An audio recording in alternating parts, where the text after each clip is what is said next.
하나님, 반복되는 이스라엘의 모습들을 보며 반복되는 우리의 죄악을 보게 됩니다. 하나님의 긍휼로 용서하시고 또 구원해 주시지만 또다시 탐욕과 욕망에 빠져 죄악으로 치닫는 이스라엘의 모습은 우리의 모습일 것입니다. 말씀 속에서 깨달아 우리의 모습을 돌이키게 하여 주시고 한결같은 하나님의 사랑 앞에 우리도 한결같음으로 반응할 수 있도록 도와주시옵소서. 오늘도 말씀 속에서 우리를 찾겠습니다. 깨닫게 하여 주시옵소서. 예수님의 이름으로 기도드립니다. 아멘. 자, 말씀 공유할게요.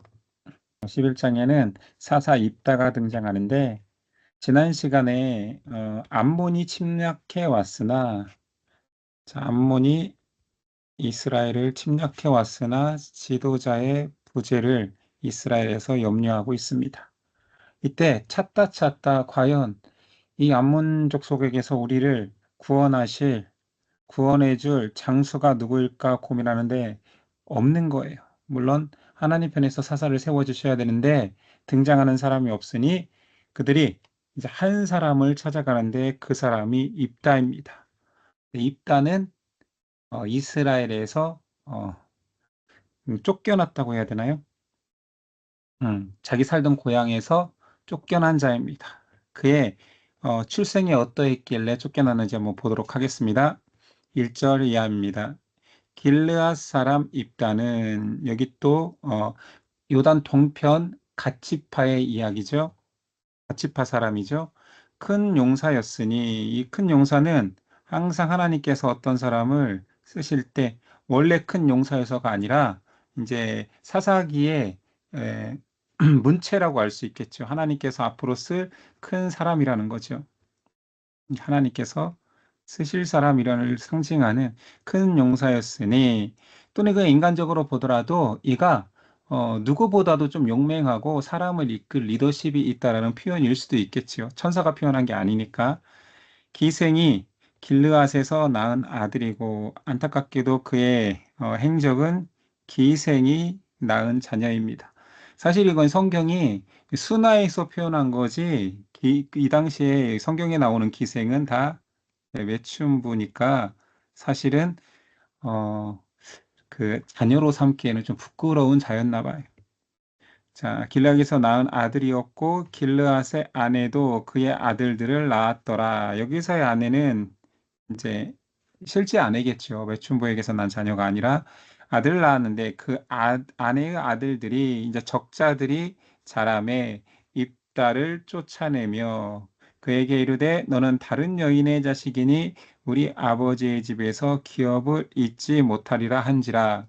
이거 뭐 막장 드라마 아니고 옛날 고대 사회에서는 다시 당연히 적장자가 우선이었고 이런 뭐 기생의 자녀들 뭐 거두지 않죠. 아들들이 특별히 있다면 더욱더 비슷했던 것 같아요. 그래서 쫓아냅니다. 이에 입다가 그의 형제들을 피하여 돕당으로 길러에서 살던 그가 돕당까지 이제 쫓겨난 거죠. 근데 그가 큰 용사를 했잖아요. 그가 뭐 리더십이 있나 봐요. 잡류들이 그에게서 모여와서 그와 함께 출입하였더라. 잡류라고 하면 뭐라고 성경은 굉장히 나쁘게 표현되어 있는데 이 잡류는 뭐, 뭐 불황자들일 수도 있고요. 아니면 기득권에서 멀어진 반사회주의자들 좋게 표현하면요. 그들의 수장이 된 거예요. 그들이 입다를 따르기 시작하는 거예요. 그러니까 타고난 리더십이 있는 거였겠죠.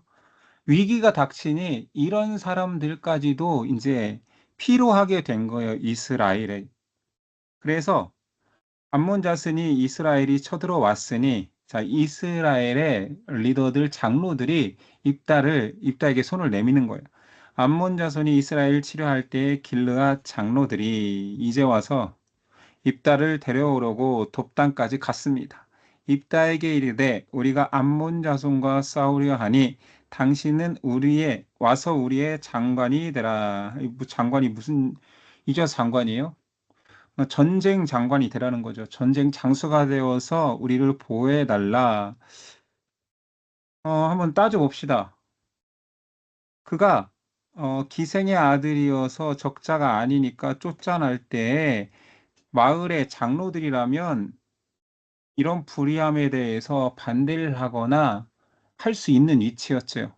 근데 다 묵인했다가 그렇지. 저 적자가 될 수 없지. 쫓아내 마땅하지 했다가 위기가 닥치니까 이때 와서 어 그가 돕당에 가서 많은 어 사람들을 이끌고 큰 세력을 이루었더라. 그가 힘을 가졌더라라는 소문을 듣고 이제 와서 우리의 장수가 되어 달라 요청하는 것입니다.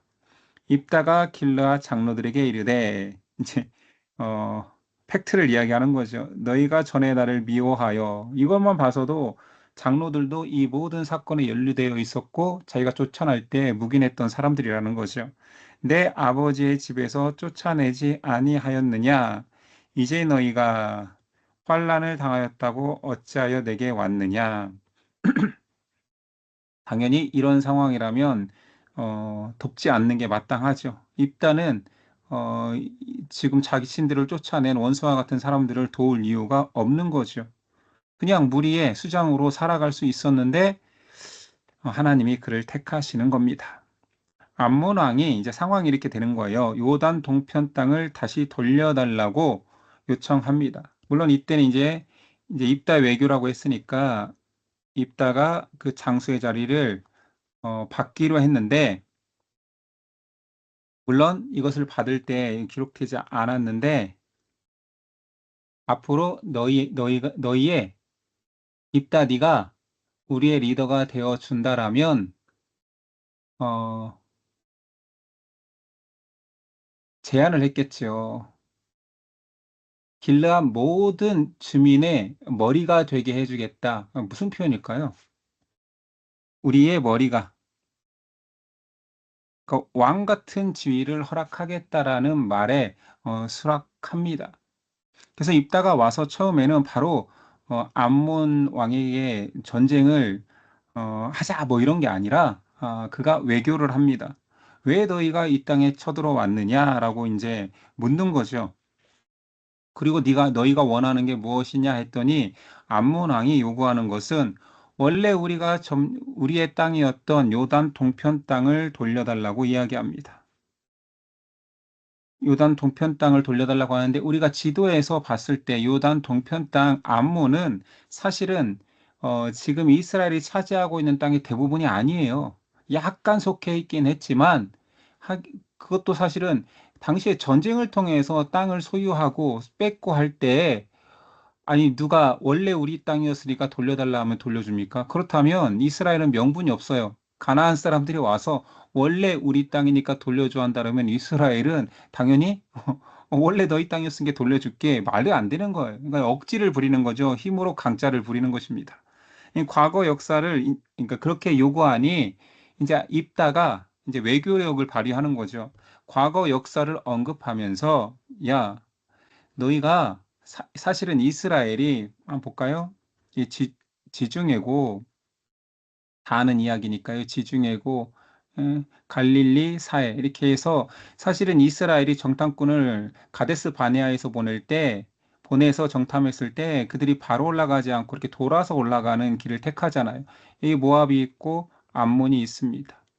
이때 이스라엘이 모세 때 요청한 것은 뭐냐면 우리가 들어갈 땅은 이 가나안 땅이니 요단강 동편 땅이니 우리가 돌아서 들어갈 수 있게 길을 내어 달라.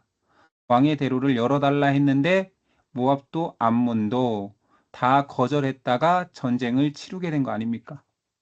그러니까 과거 역사를 언급한다라는 거, 이 역사가 무슨 역사예요? 너희가 이 전쟁으로 너희 땅 전부도 아니고 조금 뽑긴 그 땅은 이스라엘이 평화적으로 지나가겠다라고 할 때 평화적 통과를 거절하여서 생긴 일이잖아. 너희가 자초한 전쟁에서 우리가 이겼는데 이제 와서 돌려달라는 게 말이 되느냐라고 말하는 거죠. 입다가 무식한 잡류가 아닌 거예요. 그쵸? 사리분별이 반듯하고 이스라엘의 역사도 잘 알고 있고 그리고 하나님의 영에 이제 나중에 사사까지 부름받은 사람이니 그렇게 출신 성분과는 다르게 믿음도 있고 용맹하고 똑똑하기까지 한 그가 이제 외교력을 펼쳤는데, 자, 26절 한번 읽어볼까요? 이스라엘이 헤스본과 그 마을들과 아루엘과 그 마을들과 아르논 강가에 있는 모든 성읍에 거주한지, 자, 지금 이거는 입다가 암몬에게 말하는 거예요. 암몬 왕에게. 야, 우리가 이 땅에 거주한 지 300년이 되었어. 이건 좀 과장법입니다. 실제로 어, 모세 때 요단 동편 땅을 치고 지금 사사기까지 오기까지 300년이라는 긴 시간이 지나지 않았어요. 그러니까 이거는 이제 문화적 표현에 가깝죠. 우리도 이렇게 야, 지금 내가 여기 뭐 여기 산지 한평생이야, 뭐 이런 느낌 있잖아요. 야, 내가 지금 여기 온 지 100년이 넘었어. 몇백 년을 살았어. 이런 표현인 거죠. 300년이 넘었어. 우리가 여기 지금 점령한 지. 그동안 너희가 어찌하여 그게 진짜 명분이라면 너희 땅 너네가 달라고 왜 여태까지 말하지 않았어? 이제 힘 생기니까 쳐들어온 거 아니야? 라고 말하는 거죠. 내가 내게 죄를 짓지 아니하였거늘. 아니 최근에 우리가 너희를 지금 땅을 점령한 것이 아니거늘 내가 나를 쳐서 악을 행하고자 하는도다. 원하건대, 자 이제 믿음의 고백이 나오죠. 심판하시는 여호와께서 오늘 이스라엘과 암몬 자손 사이에 판결하시옵소서 하였으나 암몬 자손의 왕이 입다가 사람을 보내어 말한 것을 듣지 아니하였더라. 자, 외교로서 이 모든 문제를 풀려고 했지만 평화협정은 결렬됩니다. 사실 여기서 이제 사사다움이 보이는 거죠. 이거 내가 믿는 하나님이 심판하시는 하나님이 너의 말과 우리의 말을 판결하실 거야. 우리에게 허락한 땅이야. 너희가 뭐라고 이제 와서 달라고 하냐? 라는 이제 믿음의 고백을 하지만 사실은 이제 입다가 이렇게 아름다운 마무리가 되는 것이 아니라 우리 장제목이었던 입다가 이 전쟁에 나가기 전에 아주 섣부른 서원을 합니다. 이제 평화 외교가 결렬되었으니 이제 전쟁이 일어나기 직전에 입다가 하나님께 이런 서원을 합니다. 입다의 서원으로 이제 입다가 유명하죠. 우리는 이런 서원을 하는데 한번 볼까요? 전쟁 승리를 주세요 하면서 사실 기도원처럼 어, 뭐 양털이 마르게, 양털 주변이 마르게 이런 소원을 했으면 좋았잖아요. 그건 뭐 두 번, 세 번 해도 하나님이 다 일으켜 줄 텐데 얘가 혼자 그냥 전쟁에 대한 승리의 담보로 하나님께 서원을 하는데 이 서원의 내용이 기가 막힙니다. 29절이야. 이에 여호와의 영이 입다에게 임하시니, 자 이런 표현은 이제 알겠죠? 사사의 조건이에요. 여호와의 영이 임하면 하나님이 그를 통하여서 이스라엘을 위기에서 군지는 사사로 세웠다라는, 사사가 되었다라는 이제 표현이 계속 앞에서 똑같이 등장하죠. 여호와의 영이 입다에게 임했으니 이제 사사가 된 거예요. 입다가 길르앗과 므낫세를 지나서 길르앗의 미스베에 이르고 길르앗의 미스베에서부터 암몬 자손에게로 나아갈 때에 이제 전쟁하러 가는 거예요.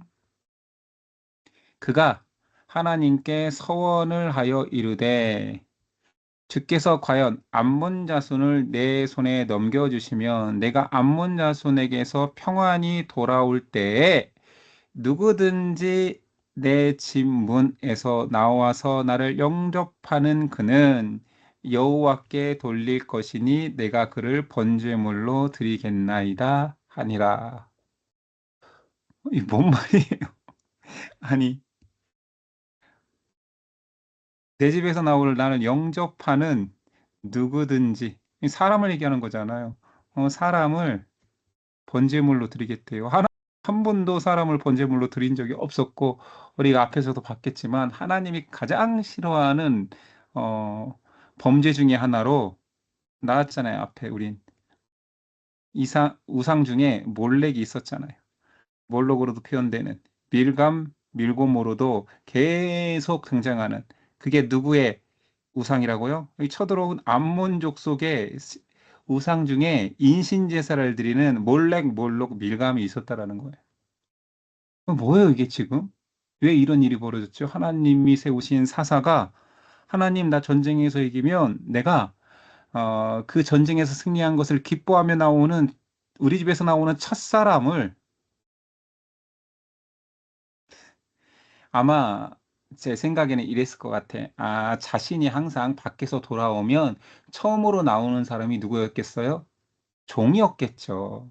힘을 가진 입다이기 때문에 많은 사람, 뭐 잡류들이라고 표현되어 있지만 많은 세력을 이끌고 있는 사람이기 때문에 그 집안에 많은 시종들이 있었겠죠. 그래서 입달은 아 내가 전쟁에 들어올 때 시종이 항상 나의 뭐 안위를 먼저 물었고 아, 문 앞에서 뛰어나왔으니 시종을 드리겠다라는 마음이 아니었을까 추측하기는.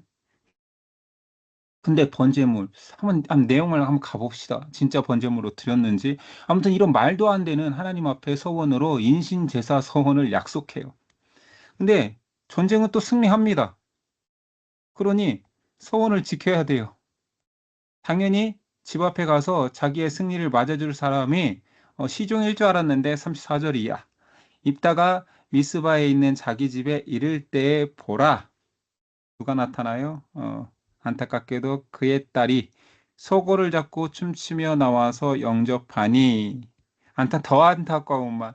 물론 자녀가 많아도 안타깝겠지만 그 중에 하나라도 자녀가 딱 하나밖에 없어요. 무남 동료 그의 딸이 제일 먼저 나와서 영접합니다. 입다가 이를 보며 이제서야 깨닫는 게 자기 옷을 찢으며 이르되 어찌할꼬 내 딸이여 너는 나를 참담하게 하는 자요. 아니 누가 누구를 참담하게 하는 거예요 지금? 아버지가 딸을 참담하게 만든 거지. 너는 나를 괴롭게 하는 자 중에 하나로다. 내가 여호와를 향하여 입을 열었으니 능히 돌이키지 못하리로다 하니 내가 하나님과 약속했으니 이거 너를 죽여서 번제물로 드리는 거 물를 수 없다라고. 이게 믿음입니까? 순종하는 믿음이에요? 약속한 건 지키겠다는. 그래서 제가 이제 입다의 최대의 실수라고 해서 뭐 이런 장면이죠. 승리하고 돌아오는데 제일 먼저 서고치며 딸이 와서 환영했다가 번제물에 된 거죠. 자, 입다의 실수를 한번 따져보죠. 지우고 왜 사사까지 뽑히고 하나님의 영에 사로잡힌 자가 왜 이런 인신제사, 당시 그들과 전쟁하려는 암몬신의 제사 방식인 인신제사를 하나님께 서원했을까요?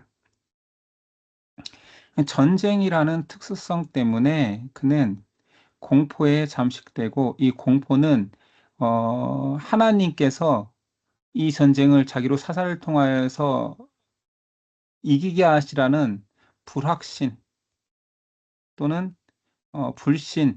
불신이 무엇을 하게 했냐면 자기가 신을 감동시키고자 하는 열정, 헌신으로 표출하는 거예요.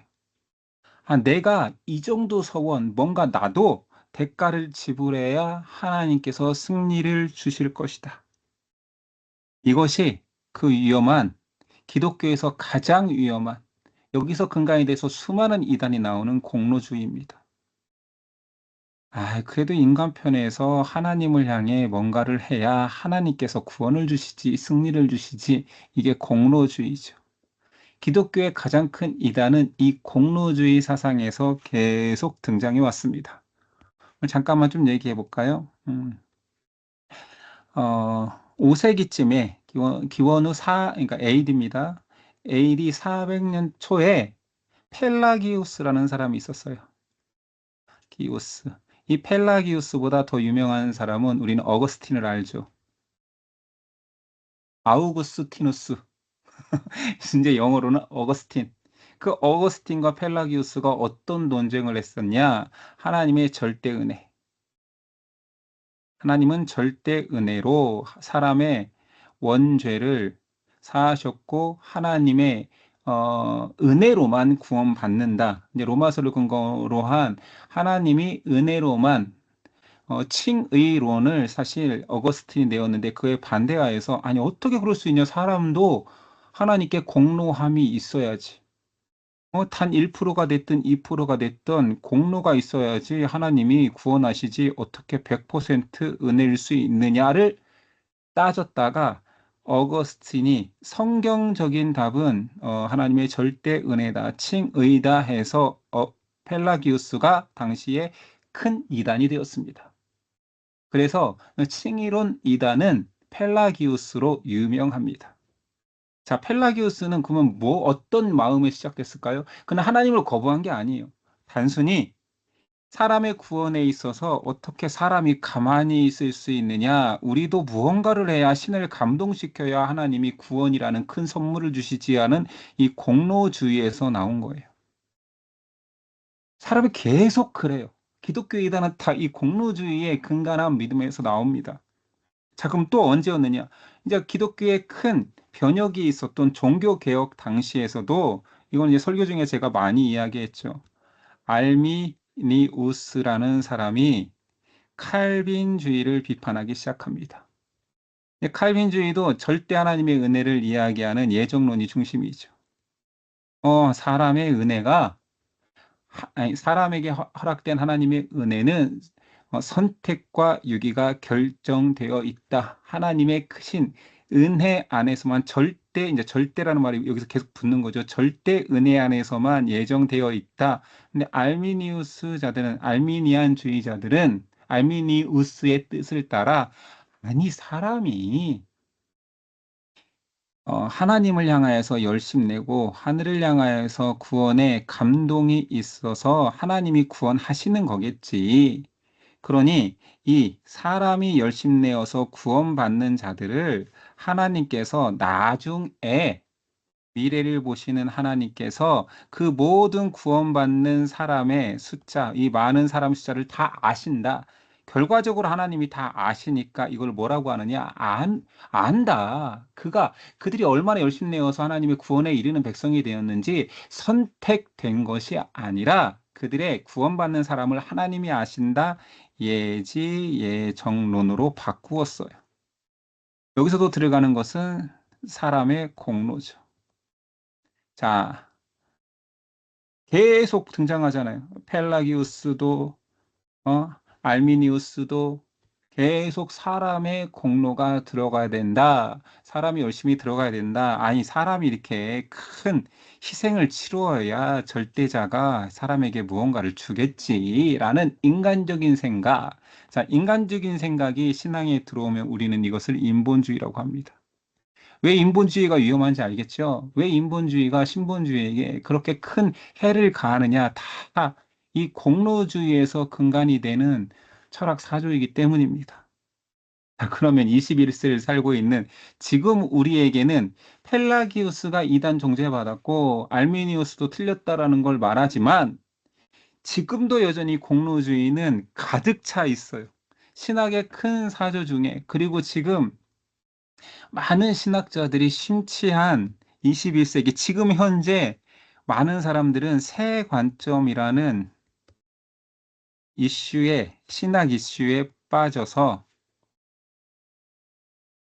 새로운 펠라기우스주의, 새로운 알미니안주의로 야, 교회에 하는 짓을 봐봐. 아니 21세기 교회 안에 죄가 넘치잖아. 응? 사람이 아무것도 아니고 은혜로 하나님의 은혜로 절대 은혜로 구원받는다고 하니 사람들이 도덕성도 땅에 떨어졌고 하나님의 믿음도 땅에 떨어졌다. 그래서 다시 세관점이라는 논리로 많은 신학자들이 공로주의를 기독교 안에 끌어들이고 있습니다. 대표적인 신학자로 여러분들이 찾아본다면 엔티 라이트. 그래서 이런 책들이 시중에서 굉장히 많이 팔리고 있고 기독교 서점에 이런 책들이 질비하게 있기 때문에 여러분들이 가서 그렇지 교회를 비판하고 성도가 성도답게 사는데 이런 관점이 필요해 새로운 관점이 필요해 하면서 새 관점이라는 이 신학의 사조들이 지금 기독교를 덮고 있어요. 결국은 또 뭘로 가는 거예요? 인본주의, 공로주의로 향하고 있다라는 거죠. 입다는 굉장히 똑똑한 사람이었습니다. 그러니까 입다를 딱 보면 그 행적을 보면 지장이면서 용장이었던 것 같아요. 그죠? 지혜도 뛰어났고 큰 용사였던 것 같아요. 사람들도 이끄는 리더십도 있고 실제로 힘도 좋았던 일당백할 수 있는 장수였던 것 같아요. 그러나 그렇게 똑똑한 사람들이 뭐에 빠진다고요? 공로주의에 점점 빠지고 있지요. 기독교는 많은 부분 이성적인 것들, 하나님이 지혜를 창조했기 때문에 지혜에 기반을 두지만 인간이 이해할 수 있는 그 모든 범주 안에 신비로운 하나님의 은혜가 다 해석되는 것은 아닙니다. 그런데 뭐 요즘 유튜브에서 뭐 신학을 했건 안 했건 자기가 성경을 많이 읽었건 적게 읽었건 자기 하고 싶은 말을 다 할 수 있는 상황이 됐기 때문에 사람들에게 끌리는 새 관점, 이름도 새 관점의 신학들, 그리고 그 책을 보고 그것이 맞다라고 함부로 교회를 비판하면서 성경을 훼손하는 자들이 많다라는 거죠. 뭐 거창하게 인신제사를 드린다, 안 드린다, 그러면 너무나 악한 거니까 지만 그런 식으로 유치하게 신앙을 어 훼손시키지 않아요. 현대적으로 와서는 굉장히 세련되게 성경을 모호하게, 또는 교회의 잘못된, 신앙인들의 잘못된 모습을 리얼하게 비판하면서 자기 주장을 내세우는 이단 사조들이 굉장히 많아졌습니다. 그러니까 입다가 빠진 함정은 단순히 이렇게 얼토당토하는 딸을 인신제사로 드린다가 아니라 우리가 빠질 수 있는 이거라는 거예요. 입다 최대의 두 가지 질수. 종교 혼합주의, 물론 예, 영향을 받았으니까 이런 인신제사라는 무서운 방법을 썼겠지요. 아무리 전쟁이고 자기 목숨이 경각에 달리고 죽을 수도 있다는 상황에서 함부로 누군가를 제물로 바쳐서는 안 되는데, 그렇게 공로주의의 영향을 받았고 그것에 대해서 또 순종까지 한다라는 거. 아니, 딸이 나왔을 때는 회개해야죠. 하나님, 제가 잘못했습니다. 어? 제 딸은 결코 못, 차라리 저를 죽이십시오. 저를 드리겠습니다 해야지 무슨 딸을 드려요. 말도 안 되는 거죠. 그 당시에 여건이 얼마나 떨어져 있는지. 아니, 가슴에 옷을 찢을 일이 아니라 자기가 제물이 되면 되지. 결국은 딸을 또 드려요.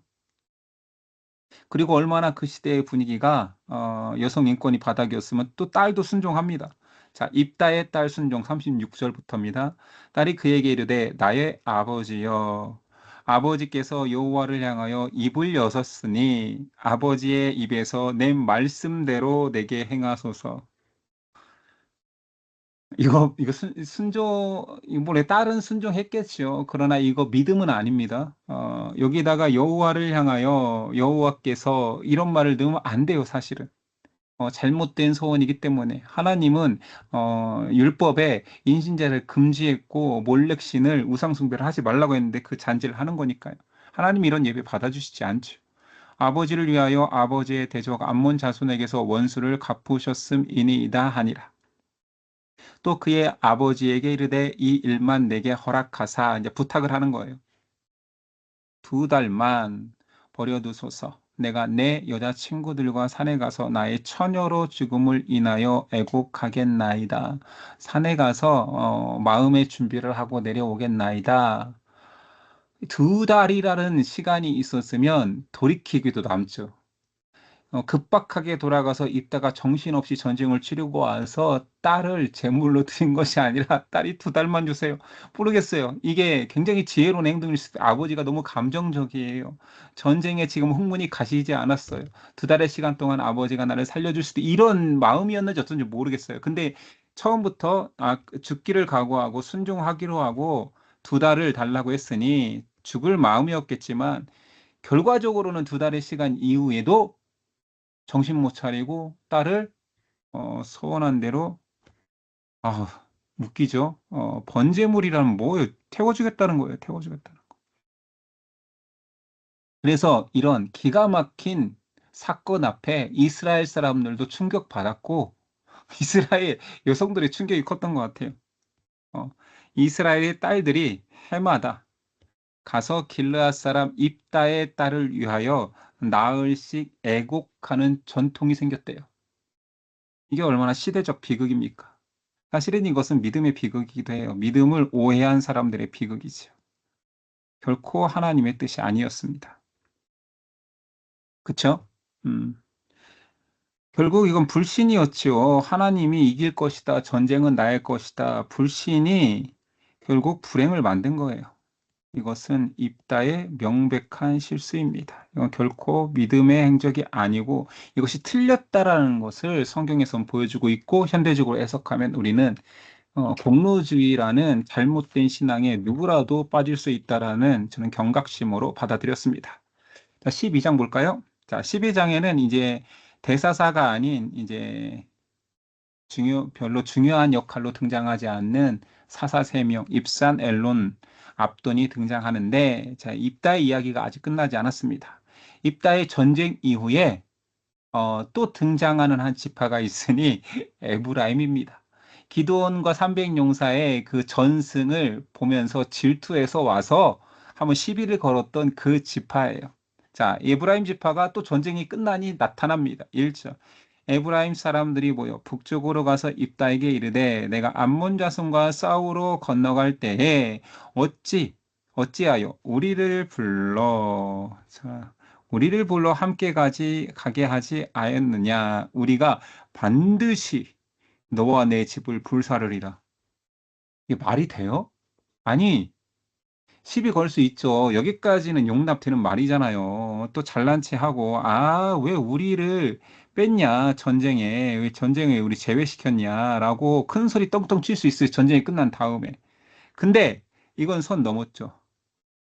반드시 너와 내 집을 불사르리라. 이렇게까지 할 일이에요?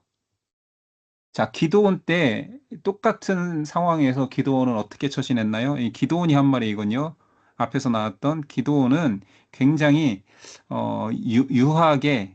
유하게 포용했죠. 그들을. 그래서 이런 표현을 했어요. 기드온이 그들에게 이르되 내가 이제 행한 일이 기드온과 그 300용사들이 행한 일이 너희가 행한 것과 비교되겠느냐. 잔당을 속출했죠. 도망치는 적군을 에브라임이 어찌됐든 소탕하긴 했어요.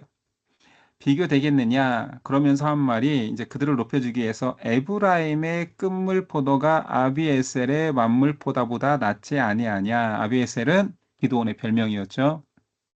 이렇게 해서 그들의 화가 풀리고 돌아갔는데 입다는 어, 그런 사람이 아니에요. 그리고 이가 이스라엘에 대한 악감정이 있었던 사람이잖아요. 자기를 내쫓았던 백성이 아쉬우니까 사줬던. 그가 분노합니다. 그래서 걔네들이 따지려고 요단 동편까지 지금 넘어온 상태잖아요. 에브라임이. 전쟁이 요단 동편에서 이루어졌으니. 따지러 많이 더 왔어요. 나중에 학살당한 숫자를 보니 자, 그래서 입다가 아예 이 이야기를 듣고 분노해서 다시 넘어가려는 에브라임 사람들을 이 강가에 넘어가는 강가에 서서 확인을 하는 거예요. 물론 그 자리에선 참았겠죠. 그러나 강가에 넘어갈 때 그들을 이제 색출하는 겁니다. 입다가 길르앗 사람을 다 모으고 에브라임과 싸웠으며 길르앗 사람들이 에브라임을 쳐서 무찔렀으니 이는 에브라임 말이 모든 길르앗 사람은 본래 에브라임에서 도망한 자로서 에브라임과 므낫세 중에 있다 하였습니다. 이 뭔 말이에요? 굉장히 교만한 말이죠. 너희 길르앗 사람은 본래 원래는 니네가 에브라임에서 도망한 자잖아. 이 뭔 말이에요? 요단 동편에서 이게 가나안이잖아요. 가나안 땅에서 전쟁 치를 때 니네 동편으로 도망쳤잖아. 역사 왜곡이죠? 동편 동편 땅을 허락받았지만 모세한테 그들이 선봉에서 싸웠다라는 것을 우린 여호수아서에서 배웠잖아요. 그렇죠? 그리고 전쟁이 다 끝난 다음에 돌아갔던 그들을 향하여서 모함하는 거예요. 야, 니네 에브라임에서 야 가나안 땅에서 도망하였잖아. 에브라임과 므낫세 중에 있다 하였음이라. 길라 사람이 에브라임 사람보다 앞서 요단강 나루통을 장악하고 자 이런 말을 들어서 이제 화가 일어난 사람들이 자 이 이제 나루터 넘어가는 사람들을 장악한 거예요. 이 장악하고 에브라임 사람들을 속출하는데 어떻게 했다고요? 이것도 유명한 사건이죠. 나루톱을 장악하고 에브라임 사람이 도망가는 자가 말하기를 말을 시키는 거예요. 나를 건너가게 하라 하면 길라 사람이 그에게 묻기를 내가 에브라임 사람이냐 하여 그가 만일 아니라 하면 지금 죽이겠다라고 진을 치고 있으니 넘어가야 살 텐데 이제 말을 시켜보는 거예요. 내가 에브라임 사람이냐 하면 아니라고 하겠죠. 지금 여기 진을 치고 죽이려고 하는데. 그래서 말을 하나 시켜보는 거예요. 발음을 그에게 쉽볼렛이라 발음하라 하여 에브라임 사람이 그렇게 말하지 못하고 에브라임 사람들만 하는 사투리로 쉽볼렛 해야 되는데 이게 십볼렛 이러면 길르앗 사람들이 아니 너 에브라임 놈이었네 이 발음도 제대로 못하는 놈 하면서 잡아서 요단 나루턱에서 죽였더라. 이때 에브라임 사람의 죽은 자가 몇 명이라고요? 4만 2천 명이래요. 대량 학살이죠. 그래서 이거 많이 이제 설교 중에 이런 예화를 많이 쓰죠. 실제로 제 주변에도 이 발음을 잘 못하는 경상도 사람이 있던데 경상도 사람한테 이 발음을 시키는 거죠. 쌀 해봐. 그러면 살. 이 경상도 뭐 비하한다고 하니까 그럼 전라도도 한번 해봅시다. 전라도 사람들이 발음 잘 못하는 것이 뭐 하나님의 의 이거를 하나님의 이 뭐 이렇게 표현한다고 하더라고요. 근데 저는 잘합니다. 저는 남쪽 사람이 아니어서 하나님의 의 잘하죠. 아무튼 이거 이렇게 시켜본 거예요. 야, 쌀 해봐. 살 하면 시볼렛 해봐. 시볼렛 하면 죽는 거죠. 하나님의 의 해봐. 하나님의 이 그러면 죽는 거예요. 이렇게 구분해서 대량 학살이 이루어집니다. 자, 이 대량 학살은 뭐겠어요? 다시 또 이스라엘이 가장 안 좋은 내분의 상태로 접어드는 것입니다. 아비멜렉 때도 사실은 세겜에서 왕이 된 아비멜렉 때 먼저 이스라엘이 내분으로 분열됐었죠. 네, 이때 다시 또 입다 때 두 번째 내분이 일어난 거죠. 이러면 더 이상 아니 4만 2천 명의 지파 사람들을 죽일 정도면 더 이상 동족은 아니죠. 완전 적이죠, 적. 자, 그런 만행을 저지른 입다의 죽음 이후의 7절. 입다가 이스라엘의 사사가 된 지 6년이라 길르앗 사람 입다가 죽음에 길르앗에 있는 그의 성읍에 장사되었더라. 이렇게 입다의 삶은 마무리되고 자, 이제 소사사 내용이 별로 없어서 소사사입니다. 소사사 3명이 등장하는데 기도원 이후에 어, 아비멜렉 사건 이후에 소사사 2명이 있었는데 별로 중요하지 않은 이야기 같지만 꼭 필요했고 그때 이제 내분을 종식시키고 이스라엘을 하나 되게 하는 역할을 했다라는 관점에서 본다라면 3명이 등장하는 이 사람들도 아마 이스라엘을 다시 하나 되게 하는데 역할을 한 사사가 아니겠느냐 추측해 보는 것입니다. 그때에도 평화를 상징하는 말로서 어, 야일 때에 아들 30명, 어린 나귀 30, 성읍 30을 가졌다라는 표현이 있었잖아요. 근데 입산의 때에도 아들 30명, 딸 30명을 두었더라. 그 딸들을 밖으로 시집 보내고, 자, 밖으로 시집 보냈다라는 것은 이방인에게 보냈다는 말보다라는 같은 지파 안에서 그 지파 밖의 사람들과 시집 보내고 아들을 위해서는 밖에서 여자 30을 데려왔더라. 이 표현 자체가 이제 적대시했던 이스라엘의 관계가 아니라 다시 화목하는 관계가 아니겠느냐 상징하는 것입니다. 그러니까 입산도 사사로서 이스라엘 내분을 겪었고 서로 학살했던 이스라엘 분위기 속에서 다시 화목하게 하는 상황을 만들었다라고 해석하는 게 조금 의미가 있겠죠. 그가 이스라엘 사사가 된 지 7년이라 입산이 죽음에 베들레헴에 장사되었더라. 입산은 특이하게 아들 30, 딸 30, 서로 밖으로 시집 보내고 장가 보내고 며느리 드리고 했다. 이스라엘이 이제 더 이상 적대시하지 않고 서로 이렇게 시집장가 보냈다, 사돈되었다, 뭐 이런 표현인 것 같고요. 엘론 10번째 사사고 그 뒤를 이어 스볼론 사람 엘론이 이스라엘의 사사가 되어 10년 동안 이스라엘을 다스렸더라. 스볼론 사람 엘론이 죽으니 스볼론 땅 아얄론에 장사되었더라. 전쟁이 없다는 것만으로도 평화의 시대였구나라는 것을 그냥 간접적으로 유추할 수 있겠죠. 자, 압돈도 이제 이렇게 등장합니다. 그 뒤에 비라돈 사람 힐렐의 아들 압돈이 이스라엘의 사사가 되었더라. 그에게 아들 40명. 이제 나오겠죠. 이제 평화의 느낌들 40명, 이 손자까지 30명이 있어. 어린 낙이 70명. 이걸 나쁘게 본다라면 그들끼리만 사치했다라고도 볼 수 있겠지만 이제 좋게 본다라면 이스라엘의 화평이 이스라엘의 풍요가 커지고 있구나. 아들 손자까지 다 평화롭게 잘 살고 있다라는 표현으로 봐줄 수도 있는 거죠. 압돈이 이스라엘의 사사가 된 지 8년이라 비라돈 사람 힐렐의 아들 압돈이 죽음에 에브라임 땅 아말렉 사람의 산지 비라돈에 장사되었더라. 근데 이제 이렇게 이제 장제목 속에 저 앞에서도 이제 이런 얘기 했었죠. 돌라 야일도 칼을 내리고 있는 모습이 있었는데 여기 입산엘론 압돈도 우리 칼을 내리고 있고 심지어는 앉아 있어요.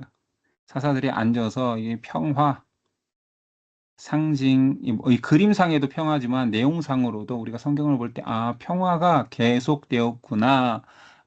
내분이 사라졌구나. 앞에 굉장히 무시무시한 동족 상잔의 비극이 있었지만 해결되었나 보다라고 하는데, 자, 사사기 전체 주제로 간다면, 평화가 계속되면 이스라엘은 어떻게 했죠? 다시 또 극심한 타락의 상황으로 흐르겠지요.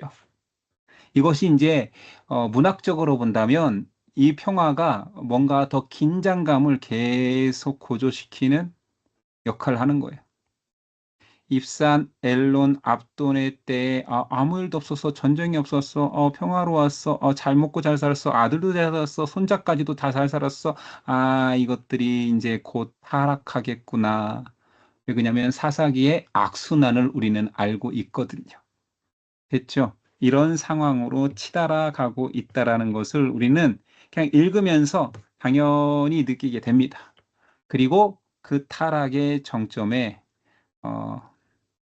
이제 마지막 사사인 삼손 사건과 이스라엘의 어마어마한 비극적인 사건이 종교까지 타락하는 그런 사건들이 이제 남아 있고 마지막 사사가 이제 등장하게 되겠지요. 자, 오늘 여기까지 하고 우리 장제목도 한번 보도록 하겠습니다.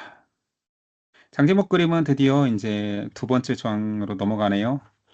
어, 옷에 삼득이, 옷에 삼득이 있다. 돌아! 떨어지게 돌아봐! 그랬더니 돌약까지 배웠어요. 오늘은, 자, 그랬더니, 돌았더니, 진드기가 어디로 올라왔다고요? 입! 됐죠? 입! 얼른 압사시켜. 얼른 압사시켜. 압돈 삼손. 이 그림에 이제 나오는 거죠. 삼손의 이야기는 이렇게 크게 있고, 그 다음에 이스라엘의 비극적 상황이 이제 그 뒤에 나오게 됩니다. 오늘은 장제목 11장은 입다의 서원이에요. 이 서원에 인이 있는 것 같은데, 인인지 딸이라고 써 있는 건지 잘 모르겠어요. 인인 것 같아요. 자, 입다가 딸을 하나님께 드리겠다라는 허무맹랑한 아주 우상적인 서원을 하고 결국은 딸이 죽습니다. 그 이후에 이제 다시 내전을 종식시키고 이스라엘의 평화를 이끈 세 사람으로서 그냥 기억하면 될 것도 같아요. 입산, 엘론, 압돈. 여기까지 삼손이네요. 삼손이 긴 머리 가지고 나시린 서원하는 삼손의 이야기 이렇게 해서 삼손으로 이어지는 내용입니다. 자, 오늘 내용을 가지고 이제 공유는 마치고요. 우리 퀴즈 한번 풀어볼까요? 자, 한번 풀어보십시다. 자, 기생의 아들로 태어나 길르앗의 큰 용사가 된 사사는 아이. 네, 입다. 오늘 뭐 입다 얘기밖에 안 했으니까요. 입다.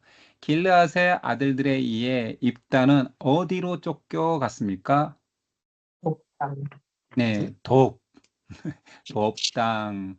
자, 암몬이 쳐들어오자 길르앗 장로들은 돕당에 있는 입다를 장관으로 삼으면서 어떤 조건을 내걸었나요?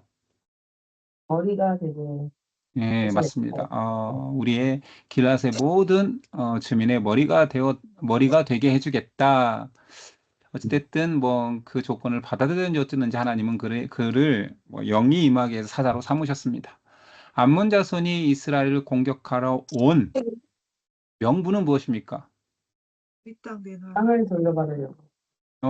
원래 우리 땅이었어. 라고. 근데 이 아들이 300년 동안 여기 살았는데 다시 돌려달라고 이제 와서 뭐 이렇게 반박을 했었지요. 입다가 암몬 자손을 이기고 돌아오면서 어떤 서원을 하겠다고 말했습니까? 처음으로 맞이하는 자를 번제물로 드리겠다. 예. 그래서 처음으로 나온 사람은 딸, 예, 무담 동료 외딸. 이스라엘의 딸들이 해마다 길르앗 사람 입다의 딸을 위하여 며칠 동안 애도하고 슬피 울기로 했습니까? 나을 동안 예. 제가 헷갈리네. 나흘씩 4일이네요. 나흘. 자, 암몬과의 싸움이 끝난 후 자신들을 부르지 않았다고 입다에게 시비를 건 지파의 이름은 에브라임, 에브라임. 계속 에브라임이에요. 길르앗 사람이 요단 나루턱에서 도망하는 에브라임 사람을 확인하는 방법은 시볼렛, 정확히 말해야 돼요.